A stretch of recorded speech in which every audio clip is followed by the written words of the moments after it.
রাত্রি 11:30টার সময় রোহিঙ্গা অনুপ্রবেশকারী বাংলাদেশের মুসলমানদের নিয়ে জয়নগরের এমএলএ বিশ্বনাথ দাস তার শালা উইন বিশ্বাস খানা খুলে পতাকা নিয়ে হাঁটছে।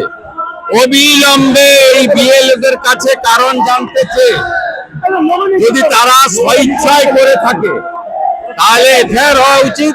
আর তাদের যদি চাপ দিয়ে কেউ করিয়ে থাকে, যারা চাপ দিয়েছে তাদের বিরুদ্ধে এফআইআর হওয়া উচিত। আবারও বলি, বিএলওরা যেটা করছেন তৃণমূলের চাপে ভুল হচ্ছে, একদম ভুল করছেন। আমি আপনাদের পরামর্শদাতা শুভানুধ্যায়ী হিসেবে বলবো, আগামীকাল থেকে বদলে যান।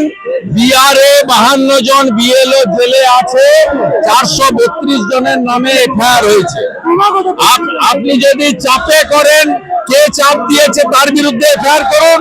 আর যদি আপনি রাজনৈতিক আনুগত্য করে থাকেন পিসি ভাইপোর ভয়ে, জিহাদিদের ভয়ে, তাহলে আপনার বিরুদ্ধে ইলেকশন কমিশনের এফআইআর হওয়া উচিত।